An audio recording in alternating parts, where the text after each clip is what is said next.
Okay, this is part two of my rambling, I guess you could say, story time.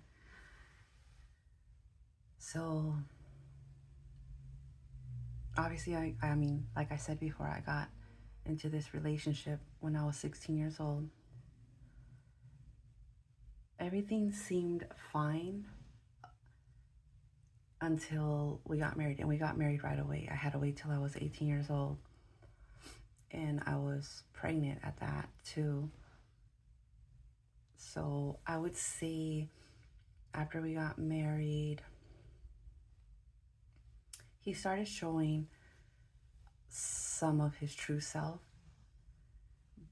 but I think he waited till we had all four kids to like really show it all. Because then it was like, at this point, he already has his family. And I think he was just really confident that, you know, I was raised that I would save myself for marriage. And so he's the only person that I've been with. And I think he used that. And this is why whenever I like run into TikToks and there's like men that are super religious, I always scroll past them because it's so hard for me to not look at them as a threat now because my ex supposedly was super religious. But it's funny how they pick and choose what they want to stand 10 toes down on. And I think it's all for image, really. It all comes down to if they say they're super religious, they're respected, they're viewed in a different light. But it's really hard to find people that are actually religious. Like they wholeheartedly are actively every day deciphering every word in that Bible in the most intelligent way and not being told that this was in the Bible, but they're too lazy to actually do the research. But yeah, he knew that I was raised that obviously I would save myself for marriage and that once I get married through the church, that's forever. Um, and I guess for the most part, I did feel that way. I mean, I'm 16 years old. What do I know about love? I haven't lived life. But I would say, like, by 28 years old is where I was questioning so many things and I couldn't express those things because that would make me his enemy. I'm going against everything he was raised to believe, and he didn't want to hear anything else. So I think from that age on is where I started feeling very alone because at that point we're living in his hometown. So everybody knows everybody. Everybody's kind of related to each other, not on some Alabama stuff, but everybody knows each other and everybody believes in the same things. They do the same things. It was very bizarre to see. And so I felt like I was this one person that stood out like a sore thumb in this small town because I was still, uh, I was still subtly not following the trend. You know what I mean? I was still trying to just be me living in this small town. And that became very hard because you feel like you're standing alone against a whole community that, as much as I look at them like what they believe in doesn't make sense or it contradicts itself, they're looking at me like I'm probably lost in their eyes. Like I don't have a sense of direction in life, and that could be a slippery slope for me. Like, I could see the judgment in them, and I felt like it added more to the fact that I'm realizing that he and I are extremely incompatible at this point.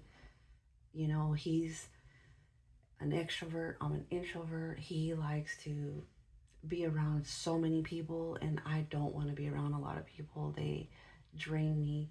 He likes to be around, bars, loud music. I want peace and quiet. Um, he likes to drink, you know. I don't drink alcohol. We're just, and I thought at 16, oh my God, it's so cute, opposites attract. Now, as a grown woman, um, I prefer to be, I'd prefer to date somebody now who is just aligned with me, who sees the world the way I see it. And I'm not saying that we have to like agree on everything, because going into that first situation, I knew that we were different and I was okay with that. But because I actually find it fascinating to hear other people's views and opinions on different things. And I could tell that the minute he would hear my opinion and it wasn't like on how he saw it, or I didn't agree with his opinion, he immediately felt defensive and like combative, and like would start going into like re-explaining himself, because he's thinking that like he just has to explain it again and then I'll see it his way. And I just will kind of step back as an observer, because I was like, in my mind, like, who cares if I don't agree with you? Why can't I have my own opinion? Like, what does that mean for a relationship? I didn't even think it could add strain on our relationship, but apparently it did. Um, Apparently it was a really big deal that I didn't agree with his takes. And I mean, so now I think I just want to just steer clear of that, because I don't know how many people are actually out there that think the way he thinks, that really do want their person, their significant other, to have the same opinions as they do, and see the world through the same glasses that they're seeing the world through.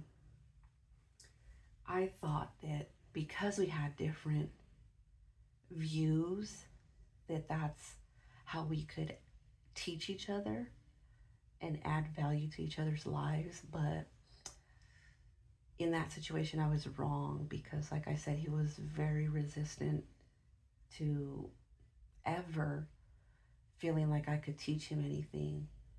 And I could say he taught me a lot of things in the most atrocious ways, but I could still walk away. I still walked away from the relationship feeling like he did teach me a lot of things. He taught me that was never supposed to overlove anybody. He taught me what love really was, because he showed me the opposite of that. You know what I mean? So now I do have a better understanding of what love for me is, again, moving forward into the next situation, which I'm not really looking for a next relationship right now. I'm more focused on my bag and my career. Um, so yeah, like, looking back now, I can like really see where he felt. And look, I'm not even trying to bash the guy, because he did come from trauma. He really did. I didn't think it was as severe as how I view it now. And this sounds very sad for me to say, but I don't know if he will have a sustainable relationship now that we're not together, because in a way I look at it, him being married to me, he wasted 25 years of his life avoiding dealing with his trauma because I was just accepting the other side of what that trauma did to him. And I don't feel bad walking away because I don't feel that I deserve to be on the receiving end of what that trauma did to him as a young boy. I can't fix that. You know what I mean? And I think as a 16-year-old, when I first went into this situation, I wanted to believe with my whole heart that I could love him back to being whole again. I could, my love could fix him, my love could heal him. And that is such a devastating realization that people, because I know I'm not the only one, have made that mistake time and time again, believing that. I don't believe that no more. You know, there's just certain things that a person went through that are just, I'm not the professional. I'm not, I wasn't trained to even know how to help him deal deal and heal his trauma. So a lot of our problems, I can now see, like, he wasn't purposely being malicious towards me because that was his trauma. I just look at it more of like, at some point, there has to be something within himself that has to want to heal that. And because I don't deserve to, like I said, I didn't deserve to be on that receiving end when all I was trying to do was love him, you know. So I'm definitely asking, and the thing is a lot of us experience trauma, but a lot of us um, dealt with it in different ways. Because I can't say that we all healed ourselves, um, but I think there's levels to it as well. And I think I don't even know the correct questions to ask the next person, because I'm definitely I'm definitely scared. I'm gonna say that I'm definitely scared. I'll see you guys in the next video.